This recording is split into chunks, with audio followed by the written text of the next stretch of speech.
Hello, hi, എല്ലാവർക്കും നമസ്കാരം. എൻ്റെ പുതിയൊരു വീഡിയോയിലേക്ക് എല്ലാവർക്കും സ്വാഗതം. അപ്പോൾ ഇന്ന് ഞാൻ നിങ്ങളുമായി ഷെയർ ചെയ്യുന്നത്, ഇന്ന് നമ്മൾ പോകുന്നത് ഗുജറാത്തിലെ പഞ്ചപാണ്ഡവന്മാരുടെ സ്ഥലത്തേക്കാണ്. അതായത് പഞ്ചപാണ്ഡവന്മാർ വന്ന് താമസിച്ച ഒരു ക്ഷേത്രത്തിലേക്കാണ് നമ്മളിന്ന് പോകുന്നത്. അവിടേക്ക് പോകുന്നുണ്ടെങ്കിൽ ഒരു നദി കടന്ന്, അതായത് ഗോമതി നദി കടന്ന് വേണം നമുക്ക് പോകാൻ. ഈ നദിയുടെ പ്രത്യേകത എന്ന് പറയുന്നത്, രാവിലെ ഉച്ചവരെ ഒരു ഭാഗം വെള്ളം നിറഞ്ഞു നിന്നാൽ മറുഭാഗം വെള്ളം വറ്റിയിരിക്കും. ഉച്ചയ്ക്ക് ശേഷം മറുഭാഗം വെള്ളം നിറയുകയും ഇപ്പുറത്തെ ഭാഗം വെള്ളം നിറയുകയും ചെയ്യും. അപ്പം ഞങ്ങൾ പോയ സമയത്ത് മറുഭാഗത്ത് വെള്ളം കുറവായിരുന്നു. നമ്മുടെ ഭാഗം നമ്മൾ പോകുന്ന ഭാഗം വെള്ളം കുറവായതുകൊണ്ട് ഞങ്ങൾ പെട്ടെന്ന് പോയി. പക്ഷേ നമ്മൾ അങ്ങോട്ട് ചെല്ലും തോറും വെള്ളം കൂടിക്കൂടി വന്നു.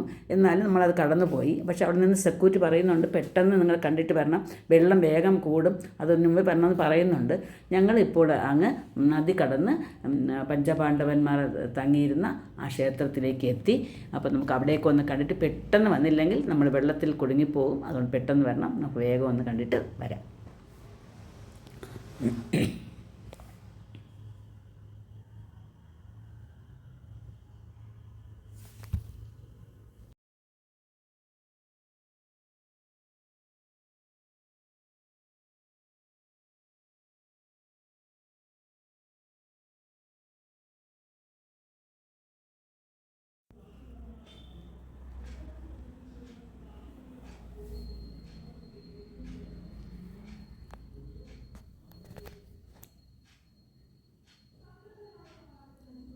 ഇത് ലക്ഷ്മി നാരായൺ ഗരുഡസ്വാമിയുടെ പുറത്തിരിക്കുന്ന ഒരു വിഗ്രഹമാണ്.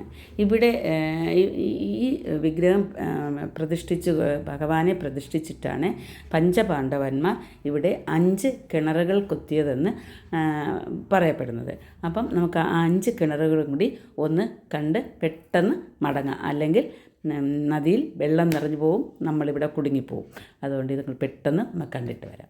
ഇത് നമ്മുടെ ദ്വാരകയുടെ കൊടിമരമാണ് നമ്മൾ കാണുന്നത്.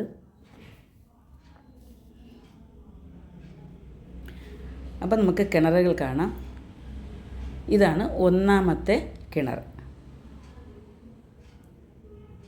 ഇത് 2ാമത്തെ കിണർ. പഞ്ചപാണ്ഡവന്മാർ കുത്തിയ 2ാമത്തെ കിണറാണിത്. ഇത് 3ാമത്തെ കിണർ.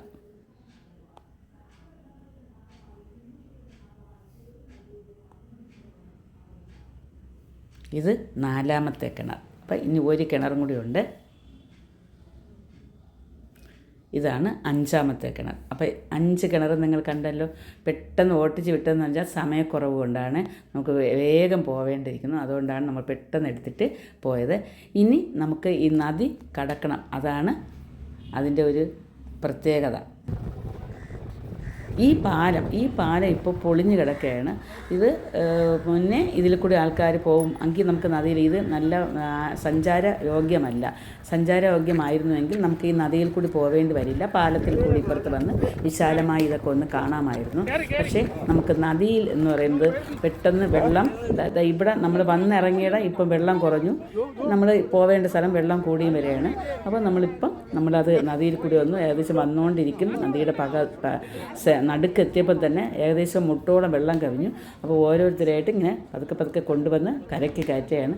സെക്യൂരിറ്റി പറഞ്ഞു, വെള്ളം നിങ്ങൾ പെട്ടെന്ന് വെക്കൊള്ളണം, അല്ലെങ്കിൽ വെള്ളം നിറഞ്ഞു പോയാൽ പിന്നെ അക്കരെ പോകാൻ പറ്റില്ല, പിന്നെ നിങ്ങൾക്ക് ഇവിടെ നിൽക്കേണ്ടി വരും. പിറ്റേ ദിവസം ഇതുപോലെ വെള്ളം വന്ന് കുറഞ്ഞതിന് ശേഷമേ പോകാക്കുള്ളൂ. പിന്നെ നമുക്കൊരു ആഹാരം പോലും കിട്ടിയെന്ന് വരില്ല.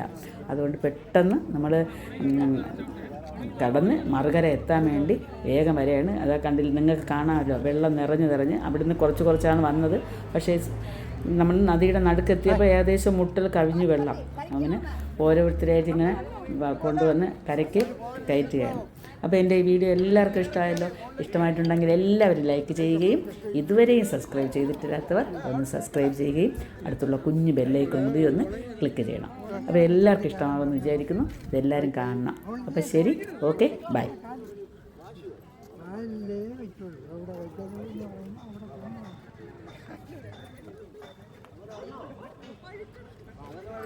Ah.